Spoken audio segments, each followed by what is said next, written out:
Hello students, welcome to my channel. आज मैं आपको करा रही हूँ chapter 14 electric current and its effect. It is from class 7th science. तो इस चैप्टर को मैंने एक्सप्लेन कर दिया था, जो इसकी साइंस की एनसीईआरटी बुक है उसमें से, और इसको 3 पार्ट्स में मैंने आपको कराया है। आज मैं कराऊँगी इसके NCERT solutions. Now let us start first keywords. उसके अंदर हम इस चैप्टर के बारे में थोड़ा सा समराइज़ करेंगे। An electric circuit can be represented by a circuit diagram by using symbols। अगर हमारे पास इलेक्ट्रिक सर्किट है जिसके अंदर हमारे इलेक्ट्रिक कंपोनेंट्स हैं, तो हम उनको सिंबल्स के द्वारा रिप्रेजेंट करके सर्किट डायग्राम बना सकते हैं। When electric current flows through a wire, the wire gets heated. It is the heating effect of electric current। जब किसी वायर में से इलेक्ट्रिक करंट फ्लो करता है तो वायर गर्म हो जाता है। इसको बोलते हैं heating effect of electric current. This effect is useful. और इसका किस किस चीज़ में यूज़ होता है? गीज़र में, hair dryers, water heaters, electric iron, hot plates, electric kettles etcetera.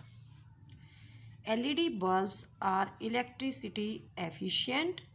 जो एलईडी बल्ब्स होते हैं बहुत कम इलेक्ट्रिसिटी यूज़ करते हैं, इसलिए इनको प्रेफरेंस दी जाती है, इनको ज़्यादा यूज़ करने की सलाह दी जाती है। When electric current flows through a wire, the wire behaves like a magnet. जब किसी वायर में से इलेक्ट्रिक करंट फ्लो करता है तो वायर के अंदर मैग्नेटिक इफेक्ट आ जाता है, और इसे बोलते हैं magnetic effect of electric current. Fuses का फंक्शन होता है they prevent fire and damage to the electric appliances. Fire को रोकते हैं और इलेक्ट्रिकल एप्लियंस को ख़राब होने से, डैमेज होने से बचाते हैं। तो एनसीईआरटी सॉल्यूशंस में हमारा फर्स्ट क्वेश्चन है, draw in your notebook the symbols to represent the components of the electric circuit. हमें इलेक्ट्रिक सर्किट के कंपोनेंट्स को उनके सिंबल्स के द्वारा रिप्रेजेंट करना है। तो यहाँ पर हमें इलेक्ट्रिक कंपोनेंट्स दिए हुए हैं और उनके सामने हमने उनके सिंबल्स को लिखना है। फर्स्ट है हमारा इलेक्ट्रिक कंपोनेंट इलेक्ट्रिक सेल।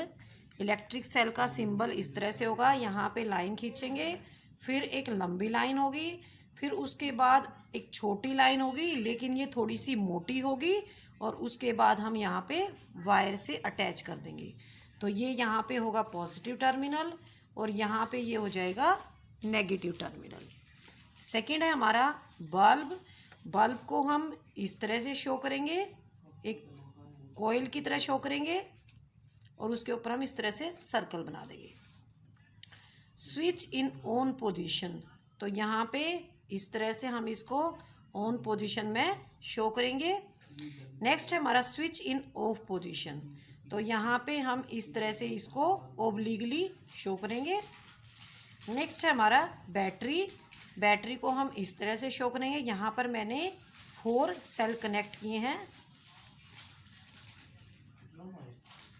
ठीक है। नेक्स्ट है हमारा wires, connecting wires. Connecting wires को हम केवल एक स्ट्रेट लाइन के द्वारा रिप्रेजेंट करेंगे।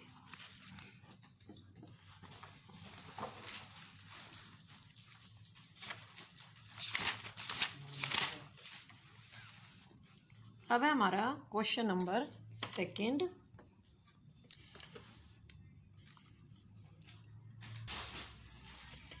Draw the circuit diagram to represent the circuit shown in the figure 14.21। हमें यहाँ पे क्या दिया हुआ है? एक सर्किट डायग्राम दिया हुआ है और हमें इसको सिंबल्स के द्वारा रिप्रेजेंट करके इसका सर्किट डायग्राम बनाना है। यहाँ पे एक बल्ब है, यहाँ पे इलेक्ट्रिक सेल है, ये यहाँ पे स्विच है जो कि ऑफ पोजीशन में, आप देख सकते हैं इसको ध्यान से। ये यहाँ पे जो स्विच है ये ऑफ पोजीशन में है क्योंकि वायर जो रेड कलर की वायर है वो स्विच से अटैच नहीं है। तो इस डायग्राम को हम इस तरह से रिप्रेजेंट करेंगे। ये हमारा इलेक्ट्रिक सर्किट है और ये इसका सर्किट डायग्राम है। तो बल्ब को मैंने सिंबल द्वारा रिप्रेजेंट किया है, उसके बाद इलेक्ट्रिक सेल को इस तरह से रिप्रेजेंट किया है। ये हमारी हो जाएगी प्लस और माइनस टर्मिनल्स, और यहाँ पे है स्विच इन ऑफ पोजीशन। तो this is the circuit diagram of an open circuit. Next question है question number 3। Figure 14.22 shows 4 cells fixed on a board. हमारे पास 4 सेल हैं जो एक बोर्ड के ऊपर फिक्स हैं। Draw lines to indicate how you will connect their terminals with wires to make a battery of 4 cell. तो हमें बताना है कि हम इनके टर्मिनल्स को कौन कौन सी लाइंस के द्वारा कनेक्ट करेंगे। हमें वे लाइंस ड्रा करनी है और हमें एक बैटरी बनानी है जिसके अंदर 4 सेल्स होंगे। तो ये हमारा क्वेश्चन 3 का डायग्राम। यहाँ पे पॉजिटिव टर्मिनल है, यहाँ पे नेगेटिव टर्मिनल है। तो यहाँ से स्टार्ट होके ये इस तरह से आएगा वायर, और नेगेटिव टर्मिनल को हम पॉजिटिव टर्मिनल से अटैच कर देंगे। तो यहाँ से इस तरह से करंट फ्लो करेगा इसमें से। ये नेगेटिव टर्मिनल है, नेगेटिव टर्मिनल को हम पॉजिटिव टर्मिनल से अटैच कर देंगे। अब पॉजिटिव टर्मिनल है, यहाँ से नेगेटिव टर्मिनल की तरफ सेल के अंदर करंट फ्लो करता है। ये नेगेटिव टर्मिनल है, और नेगेटिव टर्मिनल को हम पॉजिटिव टर्मिनल से कनेक्ट कर देंगे। The opposite terminals of the cells are attached with the help of wires. तो यहाँ पे जो मैंने लाइन बनाई है, यहाँ पे ये वायर्स द्वारा कनेक्ट होंगे आपस में, और अपोजिट टर्मिनल्स होंगे। Positive terminal of the cell is connected to the, जैसे यहाँ पे पॉजिटिव टर्मिनल है और इसको मैंने नेगेटिव टर्मिनल से इस तरह से कनेक्ट किया है, नेगेटिव को पॉजिटिव से कनेक्ट किया है।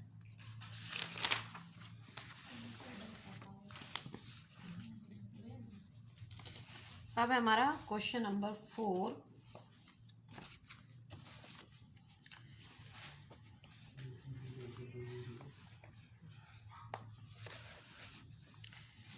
The bulb in the circuit shown in the figure 14.23 does not glow।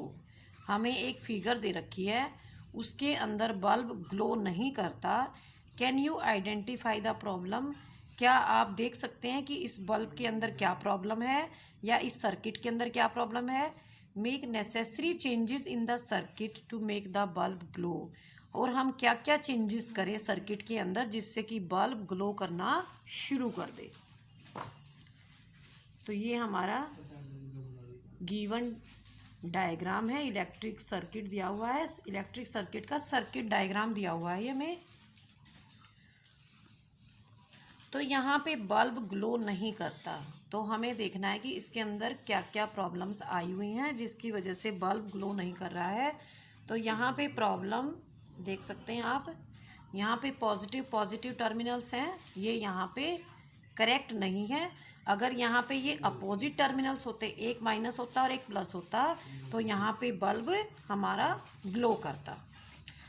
The bulb in the given circuit will not glow. The problem is in the battery. Problem battery के अंदर है।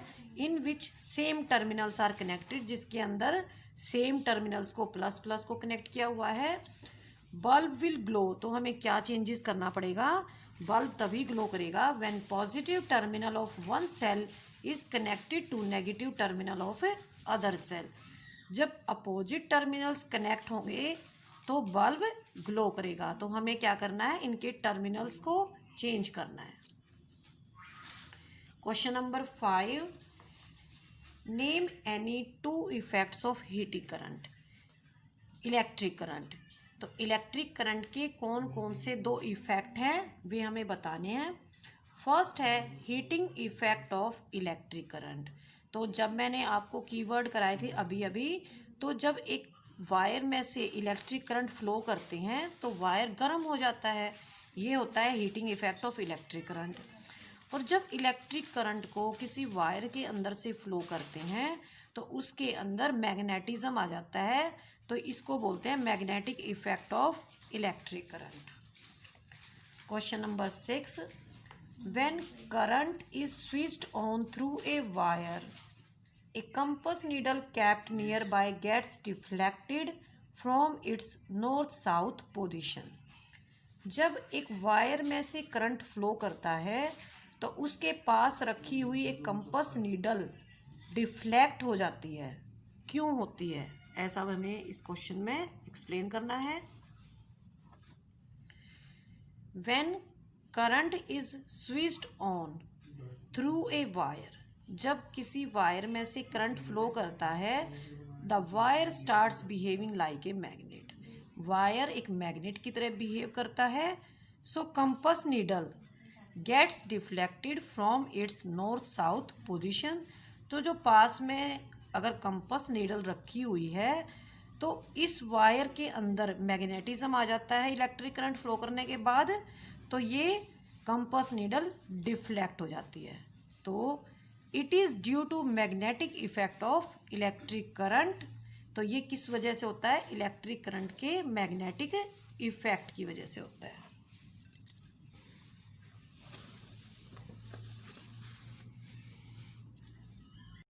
Next है हमारा question 7. Will the compass needle show deflection when the switch in the circuit shown by figure 14.24 is closed. तो हमें figure दे रखी है इस तरह से। तो यहाँ पे एक ये कार्डबोर्ड की ट्रे है, मैच बॉक्स की जो ट्रे होती है वो वाली ट्रे है, और इसके अंदर यहाँ पे जो वाइट सी दिख रही है ये आपको कंपस नीडल दिख रही है। हमें क्या बताना है कि क्या कंपस नीडल डिफ्लेक्ट करेगी जब हम इस स्विच को ऑन कर देंगे।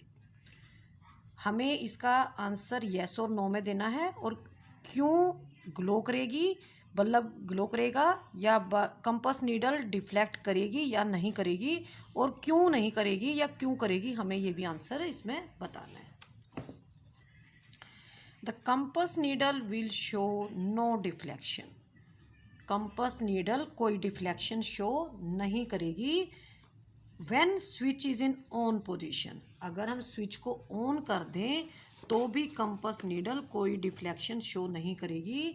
क्यों नहीं करेगी, क्योंकि यहाँ पर आपको कुछ मिसिंग दिखाई दे रहा है, यहाँ पर बैटरी नहीं है। अगर बैटरी नहीं होगी तो इलेक्ट्रिक करंट का फ्लो नहीं होगा, और इलेक्ट्रिक करंट का फ्लो नहीं होगा तो वायर के अंदर मैग्नेटिक प्रॉपर्टीज़ नहीं आएंगी, और कंपस नीडल के अंदर कोई डिफ्लेक्शन नहीं होगा। The compass needle will show no deflection when switch is in on position because battery is missing, battery circuit के अंदर नहीं है। No battery, no flow of electric current, when no flow of electric current, no magnetic field, and hence no deflection in the compass needle. Next है हमारा question number 8। इसके अंदर हमने fill in the blanks complete करने हैं। Longer line in the symbol for a cell represents it positive terminal. मैंने जब आपको इसका फर्स्ट क्वेश्चन कराया था तो ये वायर है, ये इसका लॉन्गर लाइन है, ये क्या रिप्रेजेंट करती है, पॉजिटिव टर्मिनल, और ये हमारी होती है नेगेटिव टर्मिनल को शो करती है। बी, द कम्बिनेशन ऑफ 2 और more cells is called a battery. एक कम्बिनेशन जिसके अंदर 2 या 2 से ज़्यादा सेल होती हैं उसको बोलते हैं battery. Third, when current is switched on in A room heater, अगर हम किसी रूम हीटर का स्विच ऑन करेंगे या करंट फ्लो होगा उसके अंदर तो क्या होगा, it produces heat. D, the safety device based on the heating effect of electric current is called a fuse. Now question number 9, true false बताना है इसके अंदर हमने। To make a battery of 2 cells, the negative terminal of 1 cell is connected to the negative terminal of the other cell. ये false होगा, क्योंकि अगर negative terminal है एक सेल का तो उसको हम पॉजिटिव टर्मिनल से कनेक्ट करेंगे। B, when electric current passes through the fuse exceeds a certain limit, the fuse wire melts and breaks. This is true. An electromagnet does not attract a piece of iron. False, क्योंकि electromagnet तो iron को attract करता है। D. An electric bell has an electromagnet. This is true. Now question number 10. Do you think an electromagnet can be used for separating plastic bags from a garbage heap? Explain. हमें बताना है कि अगर हमारे पास एक garbage का ढेर है तो उसमें से हम प्लास्टिक बैग को सेपरेट करना है, तो हम क्या इलेक्ट्रोमैग्नेट यूज़ कर सकते हैं? An electromagnet can attract only magnetic material. Electromagnet केवल मैग्नेटिक मटेरियल को सेपरेट करता है, जैसे आयरन, लेकिन जो प्लास्टिक बैग्स हैं they are non magnetic. So an electromagnet cannot be used for separating plastic bags from a garbage heap. Now question number 11. An electrician is carrying out some repair in your home. कोई electrician है आपके घर में, repair कर रहा है. He wants to replace a fuse by piece of wire. उसे एक फ्यूज़ को रिप्लेस करना है और उसकी जगह वो वायर लगाना चाहता है. Would you agree? क्या आप एग्री करेंगे उससे? Give reasons for your answer. तो आपको रीज़न देना है. We would not agree with the electrician. हम इलेक्ट्रीशियन से एग्री नहीं होंगे. And would not allow him to change a fuse by piece of wire. और उसे फ्यूज़ को एक वायर के द्वारा रिप्लेस नहीं करने देंगे. Because fuse is made up of a wire having low melting point. Fuse ऐसे वायर से बना होता है जिसका लो मेल्टिंग पॉइंट होता है, which melts due to excess current. ज़्यादा करंट फ्लो करता है तो वो मेल्ट हो जाता है और टूट जाता है. But a piece of wire, लेकिन अगर कोई वायर का टुकड़ा है तो उसका मेल्टिंग पॉइंट ज़्यादा होता है. So it can not be used. इसलिए इसको यूज़ नहीं कर सकते. Now question number 12. पहले आप इसकी फिगर देखेंगे, उसके बाद आप इसका सॉल्यूशन करेंगे. In the circuit shown in the figure 14.25,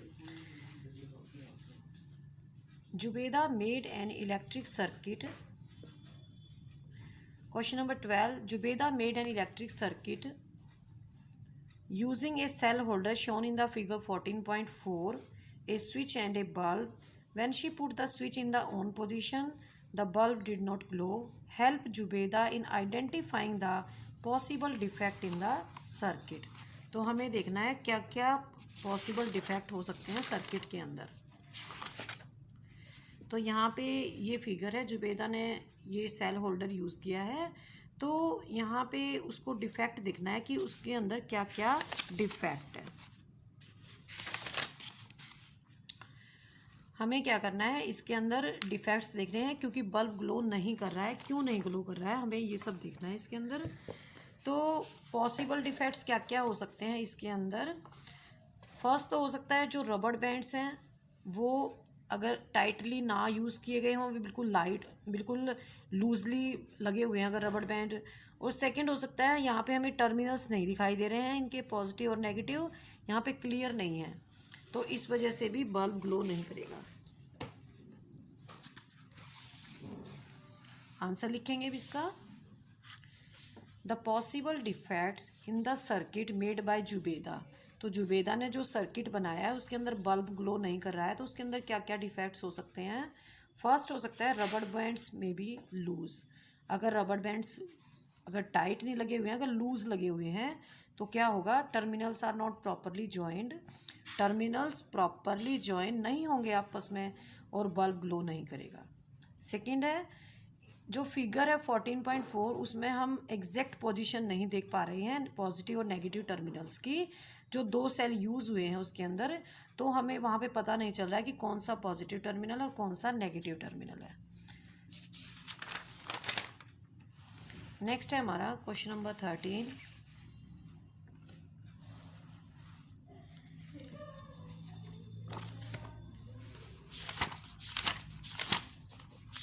पहले क्वेश्चन नंबर 13 की स्टेटमेंट देखेंगे बुक के अंदर. इन the circuit shown in the figure 14.21, यहाँ पे बैटरी है, यहाँ पे बल्ब है ए बी और सी. स्विच यहाँ पे कौन सी पोजीशन में है, ऑफ पोजीशन में है यहाँ पे स्विच. ठीक है, तो इसका फर्स्ट क्वेश्चन है would any of the bulb glow when the switch is in off position. अगर स्विच ऑफ पोजीशन में है तो करंट फ्लो नहीं करेगा, तो बल्ब यहाँ पे ग्लो नहीं करेगा.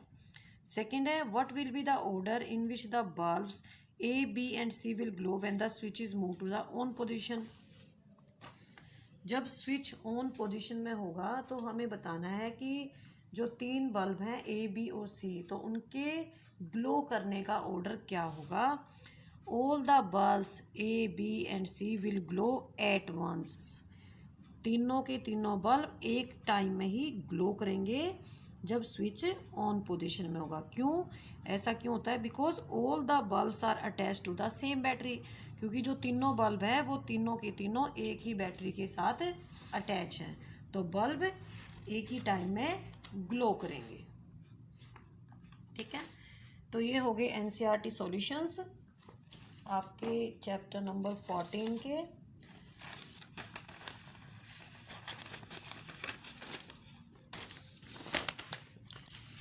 तो इस चैप्टर को क्लियर करने के लिए मैंने आपके लिए कुछ डायग्राम्स बनाए हैं, तो आप इनको ध्यान से देख लेंगे एक बार।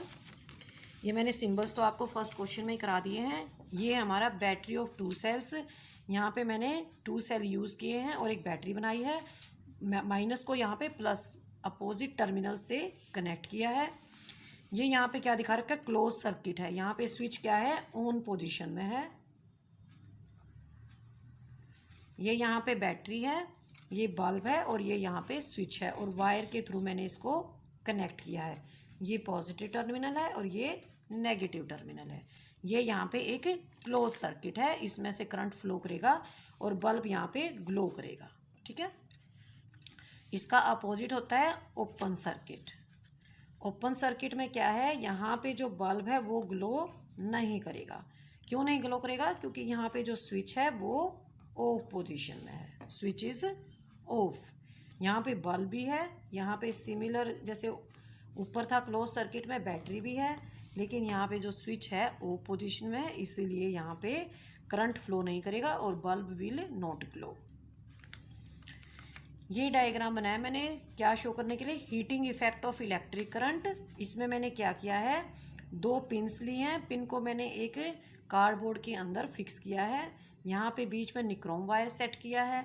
निक्रोम वायर आपको कहीं भी शॉप पे मिल सकता है, जो इलेक्ट्रिसिटी वाली शॉप होती है, रिपेयर शॉप होती है, वहाँ से ही मिल सकता है आपको, या फिर घर पे आपको कोई हीटर पड़ा होगा पुराना, तो उसका आप वायर यूज़ कर सकते हैं इसके अंदर।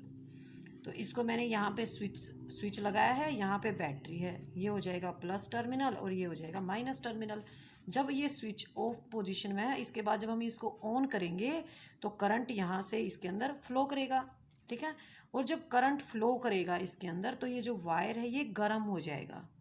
तो वायर का गर्म होना क्या शो करता है? This shows heating effect of electric current. तो यहाँ पे जो चैप्टर का नाम है, हमारे चैप्टर का नाम है electric current and it's effects. तो इसके 2 इफेक्ट मेन है यहाँ पे। फर्स्ट है हीटिंग इफेक्ट, मैंने आपको अभी भी कराया है, और ये है हमारा magnetic effect of electric current. तो यहाँ पे हमने क्या क्या यूज़ किया? बल्ब है, स्विच है, बैटरी है। इसके अलावा एक चीज़ अलग है, यहाँ पे मैंने एक माचिस की जो नीचे वाली होती है, जिसके अंदर जो स्टिक्स होती हैं, मैच स्टिक्स होती हैं, उसकी ओपन ट्रे को लिया है, नीचे वाली ट्रे को, और उसके ऊपर मैंने एक वायर को इस तरह से कॉइल की तरह लपेट दिया है। यहाँ पे क्या रखी हुई है? ये कंपास नीडल रखी हुई है। जब स्विच ऑन हो जाएगा, इसमें से करंट फ्लो करेगा, और करंट फ्लो करने के बाद क्या होगा? ये जो वायर है, यहाँ पे जो वायर है, it behaves like a magnet. Magnet की तरह बिहेव करेगा, और जो कंपास नीडल है जो हमेशा नॉर्थ साउथ डायरेक्शन में पॉइंट करती है, वो डिफ्लेक्ट हो जाएगी। तो वो डिफ्लेक्ट क्यों होती है? ये जो magnetic effect of electric current है, इसकी वजह से डिफ्लेक्ट होती है। जो ये वायर है ये मैग्नेट की तरह बिहेव करता है, और जिसकी वजह से कंपास नीडल डिफ्लेक्ट होती है। और लास्ट हमारा टॉपिक था वर्किंग ऑफ इलेक्ट्रिक बेल। तो वर्किंग कैसे होती है, मैंने आपको इस चैप्टर के 3rd पार्ट कराया था, तो मैंने आपको बहुत अच्छे से कराया था। एक बार मैं आपको दोबारा से करा देती हूँ। ये यहाँ पे क्या है? गोंग है। ठीक है, ये यहाँ पे क्या है? एक आयरन के पीसीज हैं, जिसके ऊपर यहाँ पे एक वायर लपेटा हुआ है। ये यहाँ पे 2 आयरन पीसीज, इनको आप क्या बोल सकते हैं? इलेक्ट्रोमैग्नेट बोल सकते हैं, क्योंकि जब इलेक्ट्रिक करंट फ्लो करेगा तो ये मैग्नेट बन जाएंगे दोनों के दोनों। यहाँ पे क्या है? ये स्विच है, यहाँ पे ये क्या है? यहाँ पे बैटरी है, ये यहाँ पे आयरन स्ट्रिप है, ये कॉन्टैक्ट स्क्रू है, कॉन्टैक्ट स्क्रू, ठीक है। जब इसमें इलेक्ट्रिक करंट फ्लो होगा, स्विच ऑन होगा यहाँ से, जब ये स्विच ऑन होगा तो इलेक्ट्रिक करंट बैटरी में से फ्लो करेगा और यहाँ पे आयरन स्ट्रिप के अंदर ये जो इलेक्ट्रोमैग्नेट है बनी है, कैसे बनी है, यहाँ पे वायर है, इस वायर के अंदर जब इलेक्ट्रिक करंट फ्लो करेगा तो ये मैग्नेट की तरह बिहेव करेगी। जब ये मैग्नेट की तरह बिहेव करेगी तो मैग्नेट की प्रॉपर्टी क्या होती है, ये मैग्नेटिक मटेरियल्स जैसे आयरन है उसको अपनी तरफ अट्रैक्ट करेगा। तो ये जो आयरन स्ट्रिप है जिसके एक एंड पे हैमर लगा हुआ है, ये आयरन स्ट्रिप को अपनी तरफ अट्रैक्ट करेगा, ठीक है। जब ये आयरन स्ट्रिप को अपनी तरफ अट्रैक्ट करेगा तो हैमर गोंग से टकरा जाएगा और हमें बेल की आवाज़ सुनाई देगी।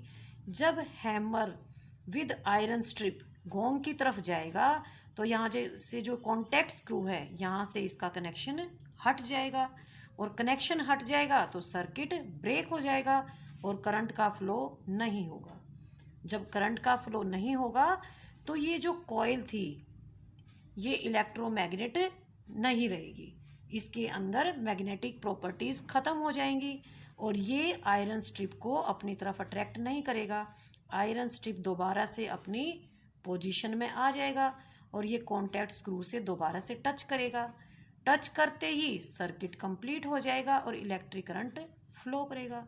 अगेन ये जो कॉइल थी वायर की ये इलेक्ट्रोमैग्नेट बन जाएगा और ये स्ट्रिप को अपनी तरफ अट्रैक्ट करेगा।